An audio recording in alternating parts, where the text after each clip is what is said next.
So writing a close analysis of a poem. So this is how we do it. In the first place, we talk with the text. Text is a poem. For example, we just had a look at John Keats' poem, Bright Star, right? We also had we had looked at another poem, about the player the other day, right? Uh, so text is a poem. It could be a novel also, it could be a short story too. So the first step to write an analysis is not to start writing right away, rather to talk with the text. So read the text for a number of times so that you develop familiarity with the language, with the tone, and with the meaning of the text. So read, read, and reread. If possible, read aloud. The second step in writing a close analysis of a poem is to identify the literary elements in the poem. Now, we have already discussed the literary elements. You have the readings, you can go back and check what are the literary elements, what are the possible literary elements in a poem. Once again, examples are the rhyme scheme of a poem, the kind of meter used, the form of the poem, whether it is elegy or lyric or ode or sonnet, right? And then finally, in order to write close analysis of a poem, you should be able to understand what is the effect of these literary elements on the reader. Do these literary elements make the reader sad or hopeful, optimistic, pessimistic, excited, thoughtful? What kind of effect the literary text has on the mind of the reader?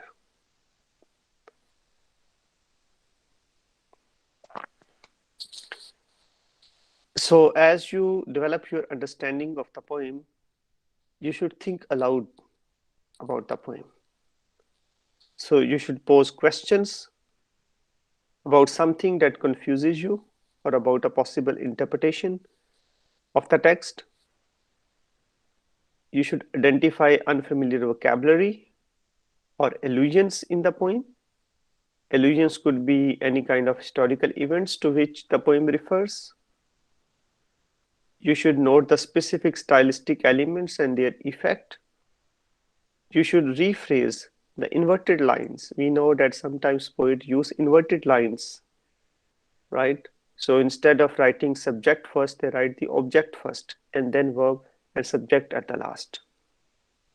And finally, you should make connections within the poem, noting any repetitions, patterns, or contrasts.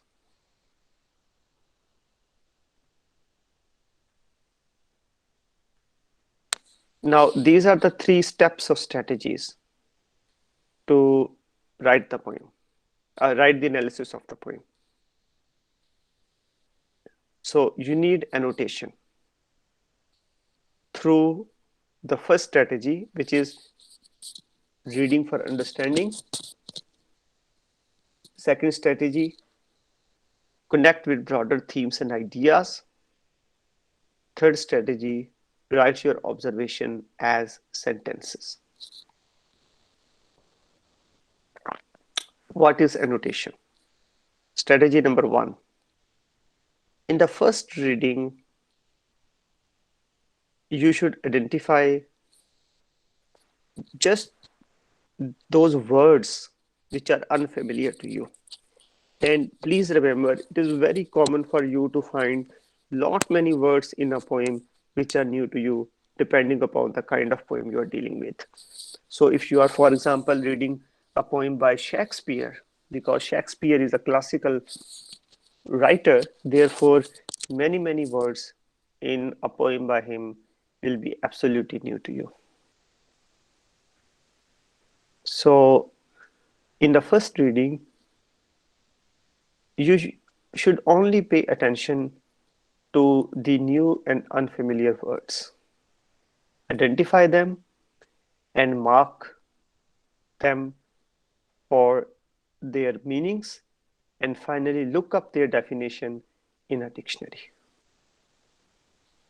So you might see on your page right now on the screen, somebody has read this sonnet 29 by Shakespeare and then drew these lines in order to write up the meanings of these words. Okay.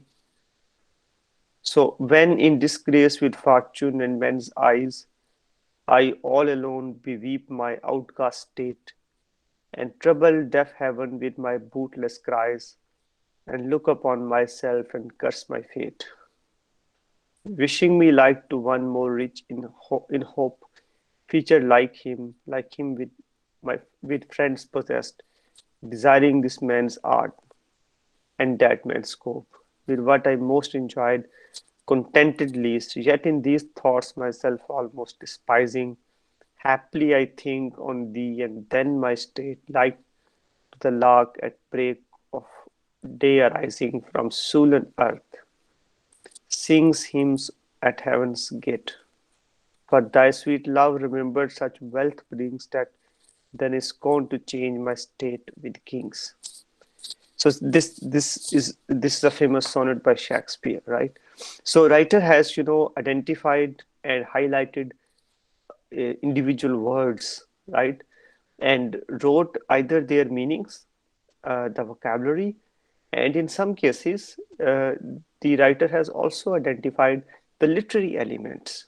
Okay, so in the first reading, you can identify both the meanings of the words or the literary element that that particular word represents. Okay, so you can notice this word personification over here. So personification is a literary element. Okay, long simile, we know what a simile is, we once discussed it. So the writer has identified this to be a simile.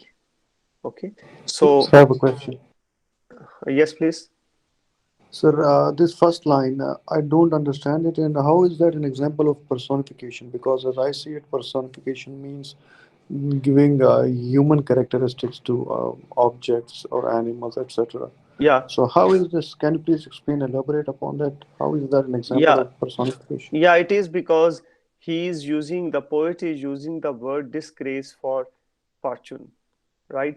So fortune, we understand that fortune is actually a kind of abstract notion. It is an abstract notion, right? The fate, all right? It is an abstract notion. But when you give human characteristics, so disgrace, to feel insulted, right? To feel the fall of grace, that is a human attribute. Okay, only humans can feel disgraced. However, the poet over here is attributing this human characteristic of feeling disgrace to an abstract notion, which is fortune. Okay, so it is in that way that the abstract notion of fortune has been personified. So, what does the fortune mean here? Is it wealth or is it destiny? Is it luck? What does that mean in this line? So when in disgrace with fortune and men's eyes, I all alone beweep my outcast state. So it would be the fate, the good luck that people could have. So he would say that when I realize that my my fate is destined to face disgrace, as I cry over my own bad state. Okay, outcast state is like a state which is out of the normal situation. So in the overall context of the poem, the poet is kind of crying over the fact that he has not had very good fortune in his life, and uh, thereby he is in a sad mode. However, according to him, when he recalls, uh, his love for his beloved, that changes the meaning of his life, right? So he begins with this note in the first two lines, where he says that when he feels that his fortune is disgraced forever, and he cries for his unworthy situation. He starts with that note, but then he ends in the last two lines on this note: for thy sweet love remember such wealth brings. He says that when he recalls the wealth of love for his beloved, he feels that he is happier than kings. Okay, so we clearly see the kind of contrast that he draws between his unfortunate situation, for example, his poverty, the contrast between that and the wealth of love that he has. So it's like that. Anyways, let's move on to. So this is the first reading. At the first reading level, we do not really draw any themes out of the poem. Rather, we just stick to the individual words, think about them, think about their meanings, and think about the literary element that they might represent.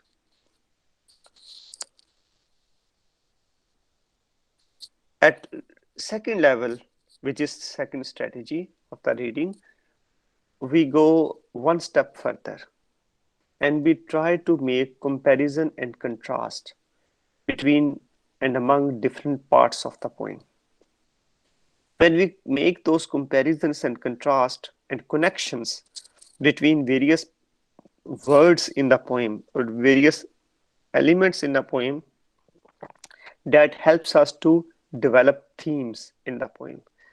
As you, I'm sure, understand that themes come from a poem or from a literary text on the basis of how frequently an idea has been repeated in the poem. Okay, so for example, if you notice the connecting lines in on this particular page, so the person who took the notes over here has connected the word fortune with the word rich. Okay, and then the word rich has been connected with possessed, and the word possessed has been connected with wealth. All right, so it appears that there is a constant theme of being wealthy and rich because of the constant repetition of this word over here. Okay, and then the words, look at the word state, it has been repeated like 3 times over here. Okay, looks like that there is an important role of the word state over here. So the state means situation, and the state also mean the state that kings rule over. Okay, so this is the key theme, that the reader has uh, taken out of the poem. They are poor, but they have each other, right? So they are poor, still they are rich because they have each other, right? So lover and beloved, because they have each other, therefore, despite their apparent poverty, they live in richness. All right. So also the reader of this particular version of the poem has noticed a shift in the tone over here, right? So while starting from here to here, there is a despairing uh, tone, but over here suddenly the word happily appears, right? So look at the beginning. It is with the disgrace of fortune. It is about be weeping, right? It is about the cries. It is about the deaf heaven, right? Deaf heaven because it is not listening to my prayers, right? It is about wishing that no more rich in hope, that no more hopefulness is possible. it is with that tone, and also despising. It is like hating everybody. So when you start hating your own thoughts, right? So, but then from here, suddenly the tone changes. Happily I think on thee. So the word happily in Shakespearean time is a shortened version of happily. Happily I think on thee. Thee means you, which is the beloved. And then my state, like to the lark at break of day rising. So he compares, his state uh, and his love for his beloved with the lark, which makes its song at the rising of the day. And so from here, then there is a shift in tone. And so you observe all these things like repetition of the expressions, the themes, and tone. You observe all those things and you write them down like this at the stage of reading too. All right. So this is now the third strategy, or the third step of writing your close analysis of a poem. In the third step, students, we use our annotations from both of the first two readings. We use those annotations and turn them into sentences. Now remember that all these words which are written with the connecting lines, they are called annotations. Okay, so there are annotations at reading 1 level, there are annotations at reading 2 level. And this is reading 3. In reading 3, there are no annotations. In reading 3, remember you are still in the process of reading. In reading 3 level, you do exploratory writing. The idea behind that is, as you write about a poem, you understand it better. But when you write about the poem, you do not write anything new over here. You write just on the basis of the notes, the annotations that you already have written. So in this annotation, based upon the annotation in this exploratory writing, the writer has written, in this Shakespearean sonnet, the speaker seems miserable at first. He is crying about being an outcast. I'm not sure about those bootless cries. Students, please notice the uncertainty in the reader and writer of this poem. It is natural. So remember, this exploratory writing is just for yourself. You're not going to share it with your instructor or with anybody. You use it just for your own understanding. So because the writer does not understand what bootless cries means, therefore he just writes like that. I'm not sure about those bootless cries. And then he continues. He says he is jealous of people who have it better than he has it. He envies people with hope, with talent, with friends, and with scope. Not sure what that means, but maybe more open-minded. Please keep your mics mute.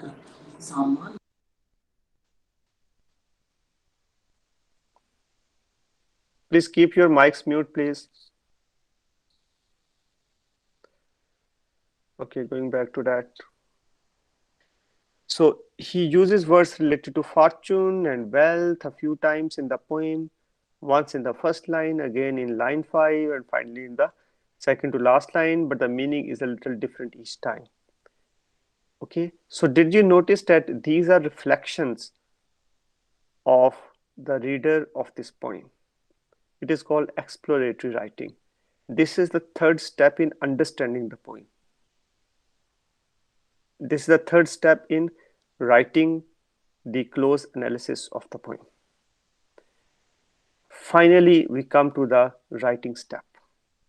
This is the last step in writing close analysis. So did you notice that the process of writing close analysis does not start directly by writing it?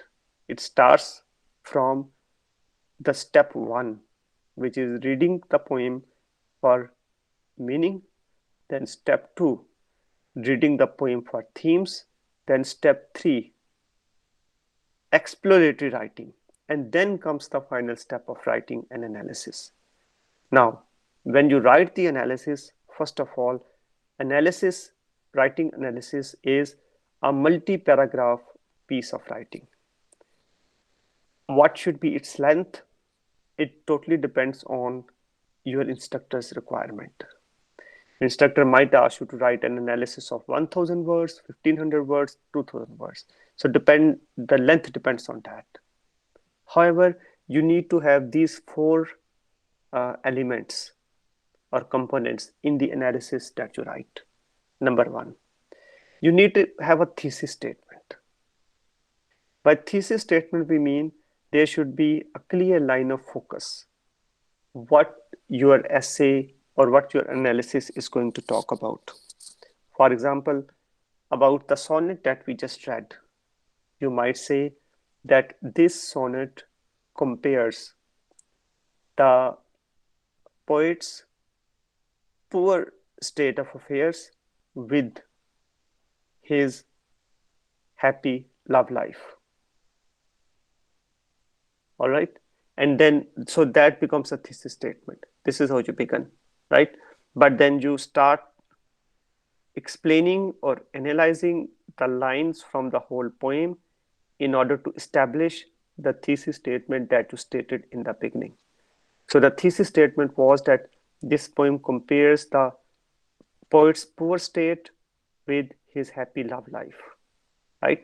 So whatever you write after this thesis statement in the analysis should support your thesis statement, right? So you will keep explaining all the subsequent lines in order to show how the poet has compared the poor state, the poor financial state with the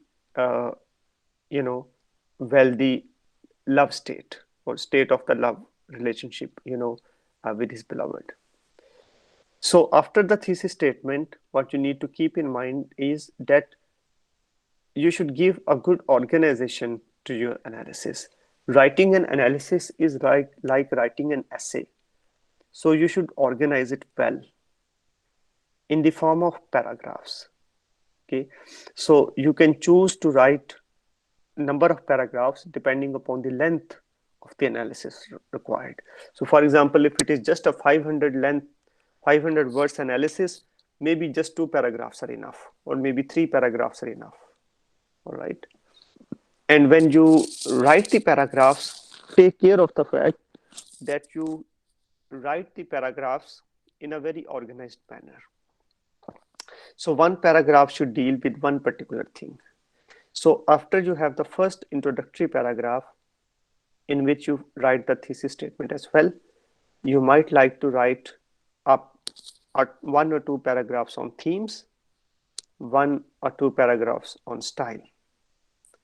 Okay, it really depends on the poem that you are dealing with, right? But you should very clearly know which theme you are going to deal with in which paragraph. I hope you all already know about the organization of a paragraph. Every paragraph should have a topic sentence. The topic sentence bring focus in each paragraph. So if you are writing about Shakespeare's sonnet, this one, and if you are writing an analysis of this sonnet, you might like to write the first paragraph as an introductory paragraph where you just tell what the poem is about. The second paragraph can be about all the themes in the paragraph. So you can talk about the poet's sadness in one paragraph, and you can talk about the poet's richness in the second paragraph. So 2 paragraphs for that. So 3 in total: introductory, sadness, richness. And then in the 4th paragraph, you can talk about the form of the poem, the style, the rhyme scheme, for example, or the tone of the poet, the shifting of the tone in the poem, things of that kind, and their effect on the reader. Okay, so that way you will have a 4 paragraph analysis of the poem. So it is very important for you to integrate the quotes in your analysis. Do not put too many quotes in the analysis, but I would suggest one quote for each paragraph is just fine, but not a very lengthy quote. Okay, maybe 2 to 3 words quote is just enough for each paragraph. Maximum one line, not more than that. Finally, you must document sources if you use any, right? If you use any outside source, you must document that according to MLA or APA. If you do not use any resource except the poem itself, you must refer to the line number in the poem, right? So you can uh, you can see over here line 5, line 10, right? So line 1, 2, 3, 4. So whichever line you quote from, you can mention that in parentheses right after the quotation. Okay, so you must refer to the particular line that you cite even from this sonnet.